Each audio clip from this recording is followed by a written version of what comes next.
dia a todos.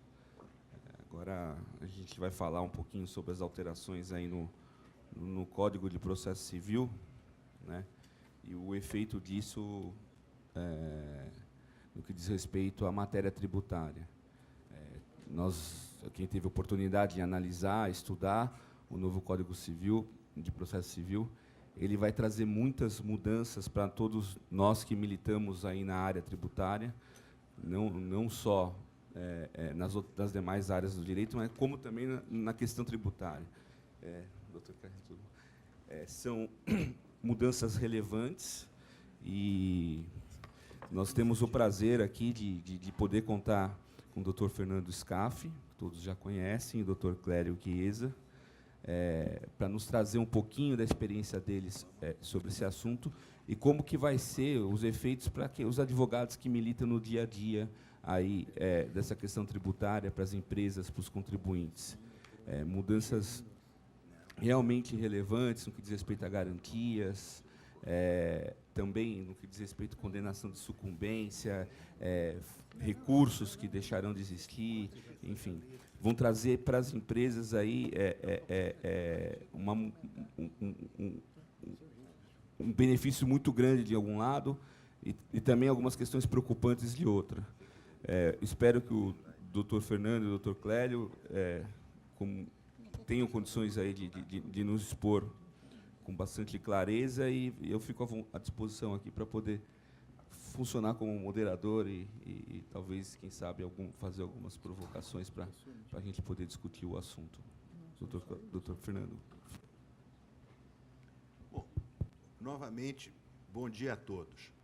Não é? É um prazer retomar aqui a mesa, abrir essa primeira mesa, tá certo? É um prazer estar com o Igor e com o Clélio, que já conheço de muitos carnavais, não é? Carnavais tributários. Né? Carnavais tributários. E que o tema que me foi passado diz respeito a novo CPC, precedentes em matéria tributária, questão da litigância tributária, jurisprudência, como é que isto vai funcionar. Eu quero dizer a todos que preparei alguns slides muito focado na seguinte ideia. Este novo Código de Processo Civil, ele vai entrar em vigor daqui a alguns meses e tenho a impressão que poucos, não vou falar nem de poucos processualistas, poucos operadores do direito como um todo, nós da área tributária, pouco conhecemos. É a impressão que tenho, sabe aquele negócio? Não, eu vou tirar julho para olhar direito, aí passou julho, aí... Não. No recesso de dezembro, eu vou olhar. Então, o que é que eu fiz? Eu estou projetando alguns artigos, alguns específicos, para tratar especificamente de precedente. O que é o precedente e como isto vai impactar a nossa atividade. Enquanto litigância tributária, quais são os pontos onde isso avançou, os engasgos, quais são as dificuldades que me parece que a gente vai enfrentar. É claro que, a partir da exposição, nós temos algumas peculiaridades. Quais? Nós estamos falando de um código que está projetando, neste aspecto de precedentes, algumas mudanças relevantes, e que merecem atenção. Então, nós não temos uma jurisprudência formada que vai dizer, não, tem uma divergência. Não tem divergência, não está nem em aplicação o código. O código começa no ano que vem. Como é que a gente vai interpretar este código? Não sei. Então, tudo que eu for falar, já faço com essa ressalva. Este é o meu ponto de vista. Tem uma ou duas, 3 obras que tratam desta matéria de precedentes, já publicados. Tem um trabalho publicado pela RT recentemente com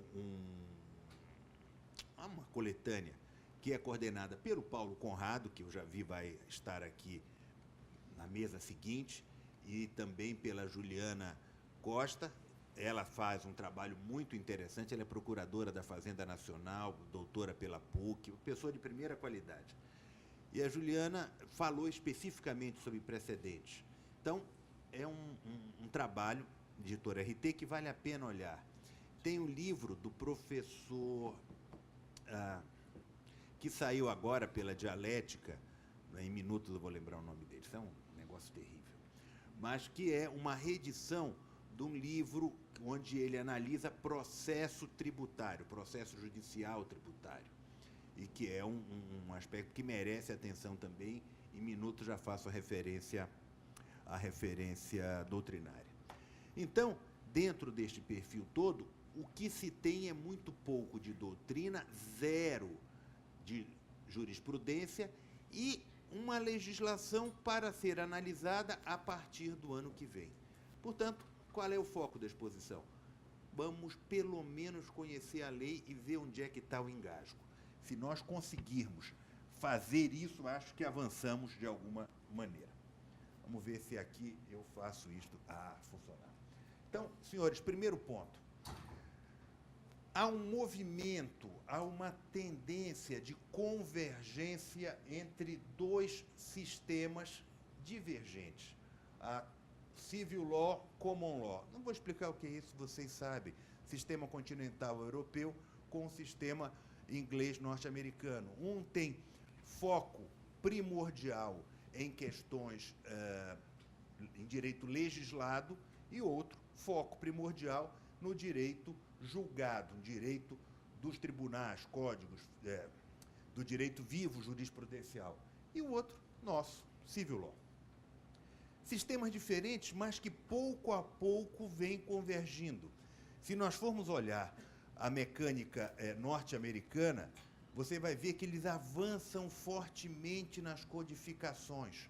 É muito curioso isso, mas o avanço deles na produção de códigos tem sido cada vez maior.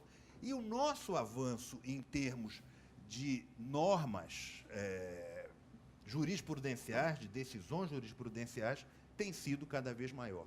Portanto, há uma convergência de sistemas que está presente neste novo código. É claro que tem que observar o que menciono aqui. No direito tributário, isso já era existente há muito tempo, acatado, vamos dizer assim, de maneira informal, por costume. Por quê? Botei aí um caso remotíssimo, o caso do fim social. Poderia citar vários outros, a questão das contribuições previdenciárias belíssimas, prolabore, aquelas coisas. O que eu quero dizer? No direito tributário, acatar a jurisprudência, mesmo isolada, mesmo pontual, era algo de prudência para nós, advogados privados. Por que prudência? Porque você não vai botar o teu cliente em fria. Você diz, olha, isso aqui já tem um precedente, a favor ou contra, tem que ter cautela com isso. Se quiser, vamos, bora. Eu acho que aquilo está errado, mas você está alerta. Tem um precedente a favor ou contra. Claro, entre o início do processo e o final do processo, você tem a montanha de mudança jurisprudencial. Mas você tinha um norte, sabia como ia. Qual é a diferença? A diferença é que esta vinculação informal, que era prudencial, não era legal, era por prudência seguir a jurisprudência, virou uma vinculação legal, por força do novo CPC para as lides judiciais. Então, não é mais apenas aquela lógica do vou seguir porque é prudente. Não, eu vou seguir porque é obrigatório, porque os tribunais obrigatoriamente seguirão isso. Alguém deve estar pensando, mas isso já tem lá, nas súmulas vinculantes, etc. Mas tem algumas características diferenciadas que eu quero mostrar a vocês. Antes de avançar, para analisar o código em si, nós temos por hábito usar a palavra jurisprudência em diversos sentidos. Jurisprudência pode ser uma decisão isolada de um colegiado julgador. Observe, colegiado julgador, isso abrange CARF, judiciário. Colegiado julgador, decisão isolada. Ou seja, você pode dizer, não, a jurisprudência, ou seja, aquele caso foi decidido assim. Pode ser o conjunto das decisões de um colegiado julgador. Não, a jurisprudência do CARF, do primeiro TRF, do terceiro TRF, vai nesse sentido. Um conjunto de decisões de um colegiado no mesmo sentido. Não, jurisprudência divergente. A terceira turma vai para um sentido, a quarta turma vai para o outro. E tem um sentido do leading case, ou seja, primeiro julgado em determinado sentido que passa a servir de paradigma. É a história do precedente. Ou seja, o primeiro julgado, aquele julgado que for estabelecido como um diferencial, primeiro a julgar aquele ponto, aquele é um precedente. É o que vem por primeiro. Quer dizer, não é apenas uma lógica de uma jurisprudência vasta, assente, pacificada. Não. Precedente, como está sendo entendido até aqui, é uma lógica de leading case. Não sei se a interpretação mudará com a aplicação da norma, mas até aqui esse é o entendimento. Ora, se é a ideia de leading case, de precedente, surgem duas palavras norte-americanas que nós temos que olhar a partir daqui e que é algo que nós não temos o hábito de fazer e nem tínhamos por que fazer dentro do sistema anterior. E que temos que ter olhos atentos para isto. Quais são? Uma se chama distinguishing, outra overruling. Qual é a questão? O distinguishing é a distinção. É demonstrar, por exemplo, que aquele julgado no sentido A, por exemplo, não deve haver o ICMS na base de cálculo do PIS/COFINS, por exemplo, ok? Que o teu caso está dentro ou fora daquela decisão. Ok? Então, qual é o precedente? É no sentido A, você entende que o teu caso não está dentro de A, você tem que distinguir. Porque senão ele será levado de roldão pelo precedente, porque o precedente vincula. Então, um exercício que nós, advogados, teremos que fazer, e, claro, eu espero que os julgadores também façam, é identificar a distinção apontada entre o caso nosso, individual, se couber, claro, e a decisão paradigmática, a decisão do leading case do precedente. A questão do overruling é a questão de mudança de interpretação. Ou seja, estabelecido um sentido interpretativo para aquele assunto, para aquele caso, o que se tem que preocupar, verificar, analisar é como se faz a mudança daquela jurisprudência, como se faz a mudança daquela tese, daquele entendimento jurisprudencial.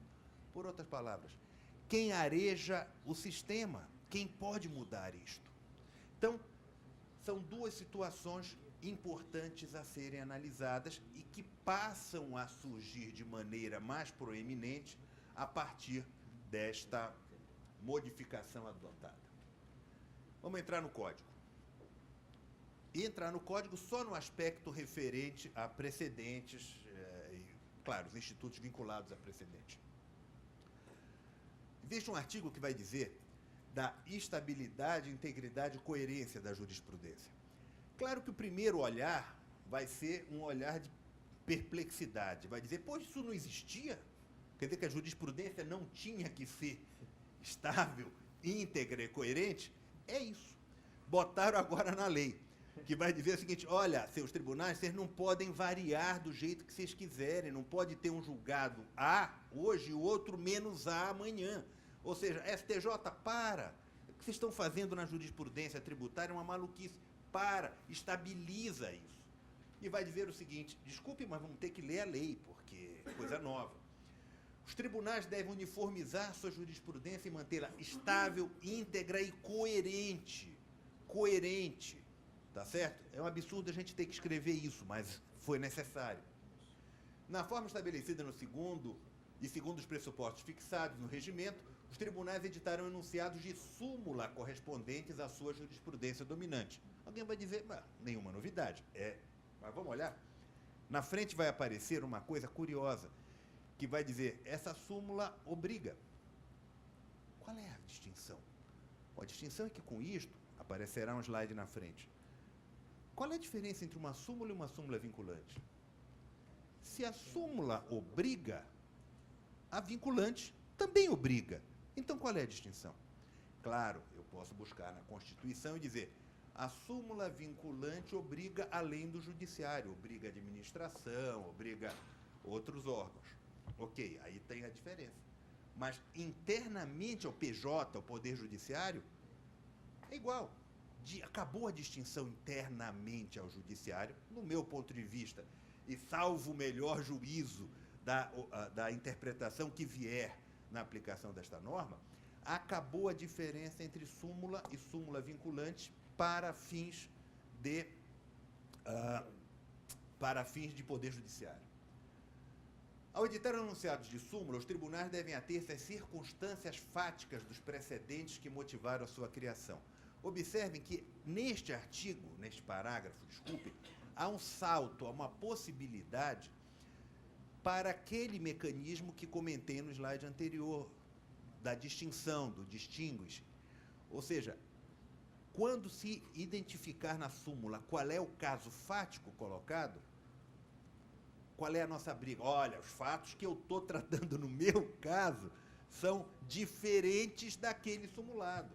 Ou seja, é a técnica muito comum no direito norte-americano, por isso a convergência dos sistemas, de distinguir. Aquela orientação não se aplica ao meu caso. Ok? Essa é a técnica. Bom, juízes e tribunais observarão. Decisões do Supremo Tribunal Federal é um controle concentrado. Nenhuma novidade. Isso aqui, nenhuma novidade, não está no código, isso é meu. Os enunciados de súmula vinculante. Também nenhuma novidade, não tem dúvida. Os acórdãos incidentes de assunção de competência ou de resolução de demandas repetitivas em julgamento de recursos extraordinários especial repetitivos. Observe que aqui tem a novidade.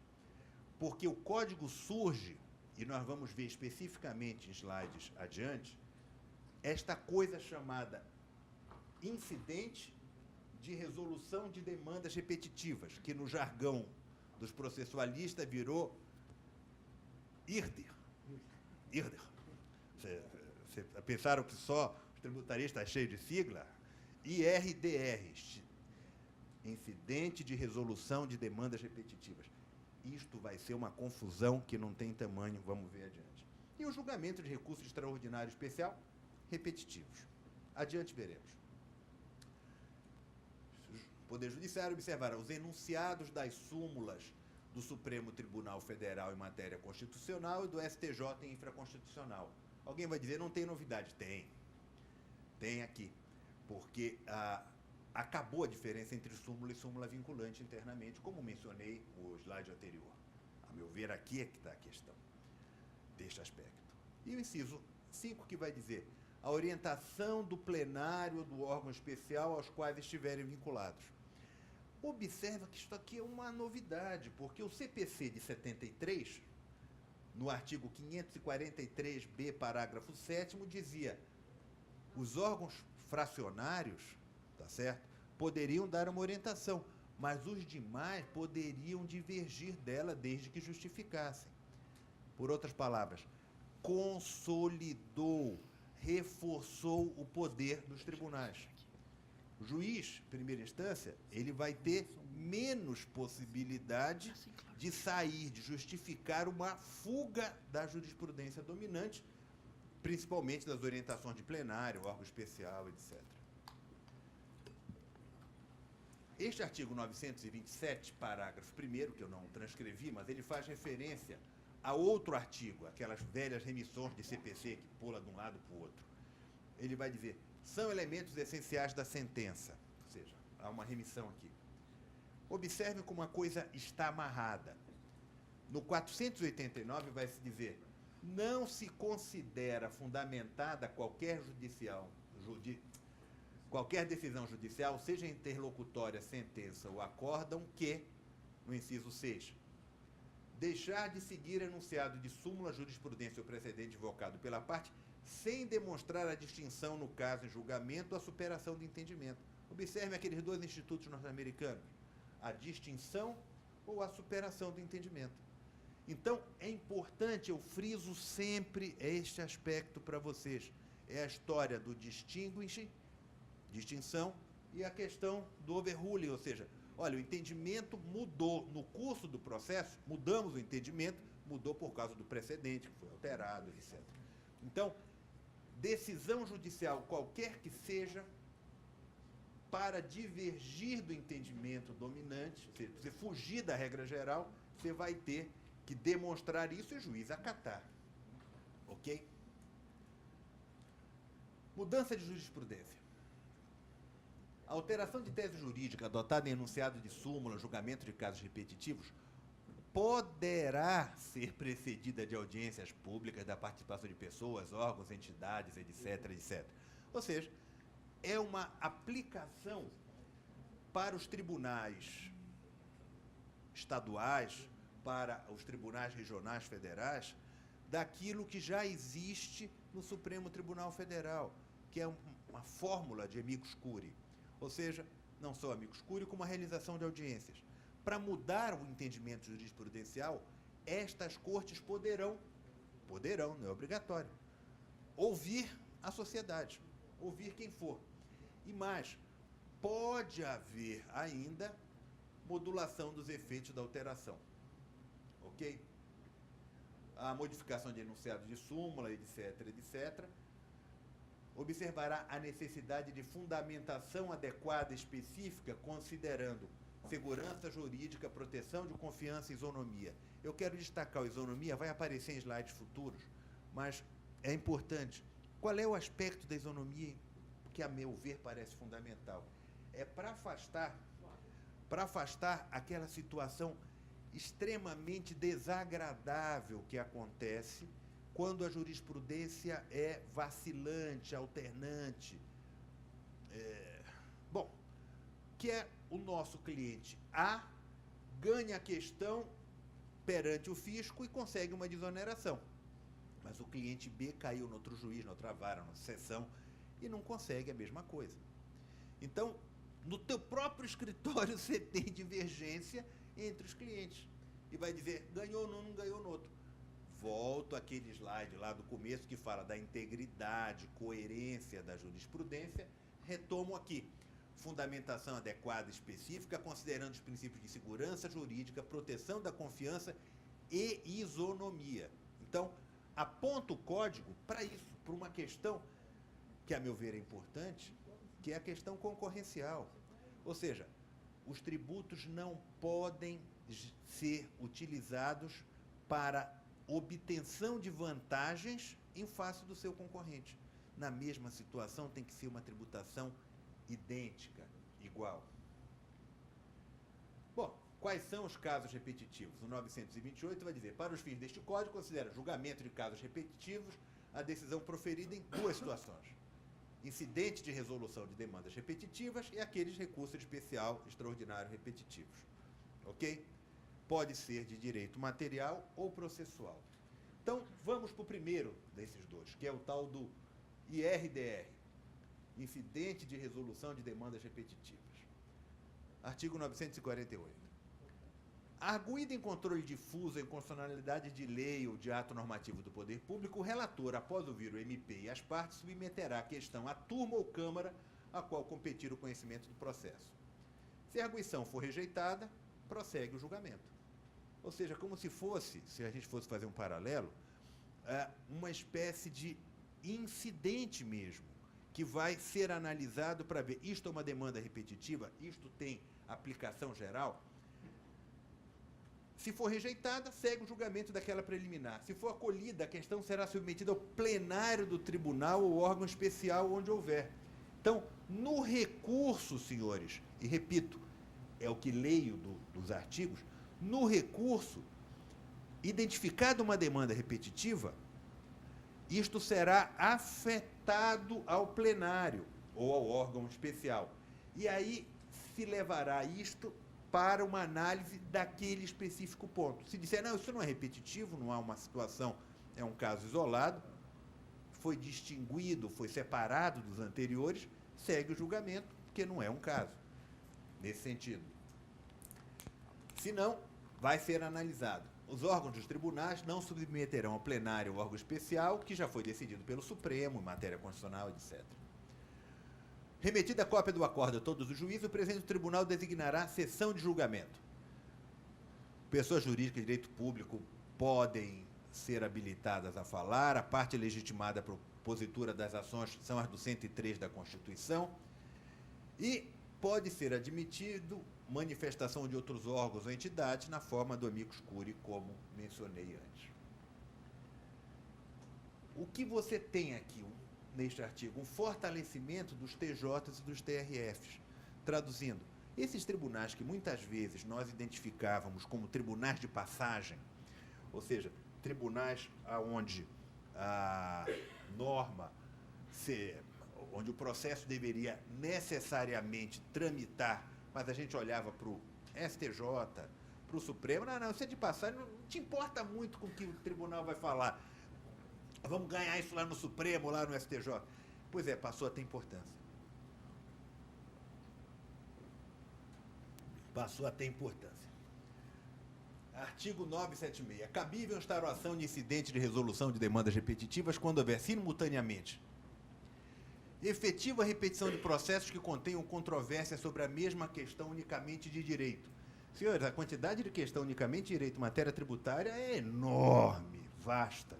Tá? Aquelas questões de vamos ver, fazer uma perícia contábil, existem, mas são reduzidas. Não é a regra. A regra é a interpretação pura da norma.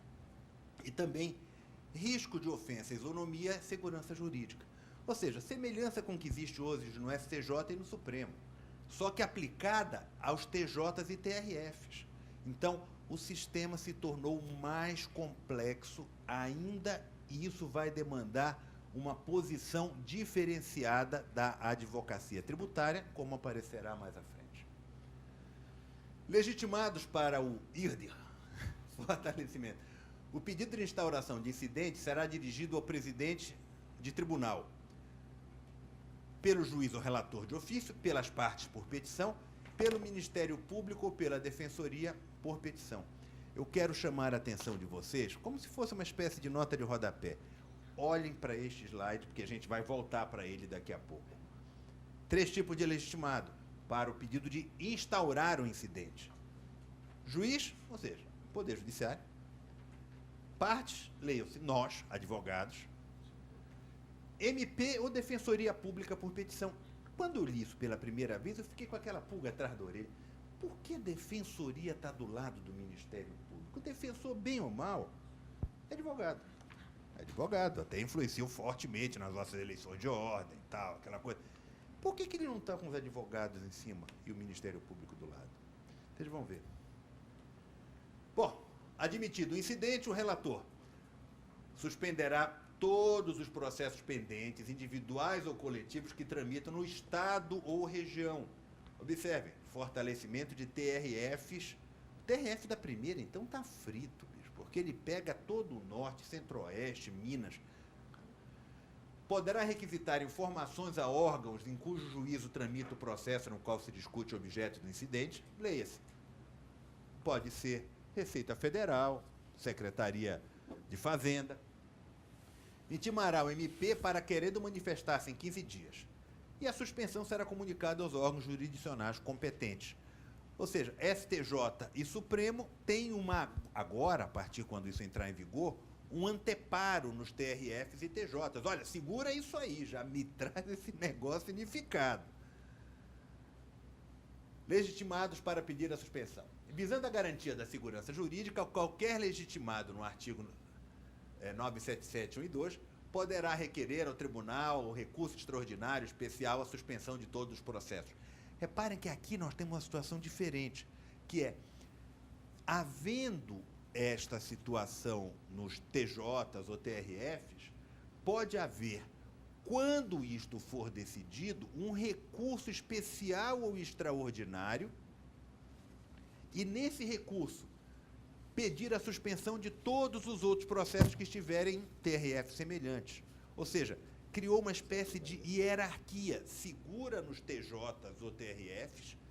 Quando houver recurso especial ou extraordinário, pode pedir que seja sustado, paralisado nos outros tribunais correspondentes, independentemente da competência territorial da parte no processo, pode requerer esta providência. Não, você já imaginou como vai ser um negócio desse? Ah, não, deixa comigo. Fortalecimento, não. Coisa antiga. Eu preparo o slide para falar 5 minutos ou 2 horas. Não, porque já aconteceu, eu estou falando, aí falta não é o caso do Clélio que está aqui, mas já aconteceu. Aí quem coordena diz assim, Cássio, faltou, tu pode falar um pouco, mas não tem problema, te fala 2 horas aqui. Ou encolhe, então vamos encolher. Julgamento do IRD, fortalecimento de TJ e TRF. Julgado o incidente, a tese jurídica será aplicada a todos os processos. Quem achar que o seu é divergente ou alguma questão, cabe reclamação, como, aliás, hoje já existe para o Supremo Tribunal Federal. Ok? Perigo.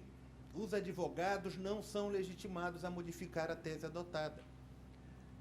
Observe, no IRD lá, a revisão da tese jurídica firmada no incidente far-se-á pelo mesmo tribunal de ofício, PJ, ou mediante requerimento dos legitimados mencionados no 977, inciso 3. Quem é o 977, inciso 3? 3. MP e Defensoria. Nós estamos fora, turma. Está aqui.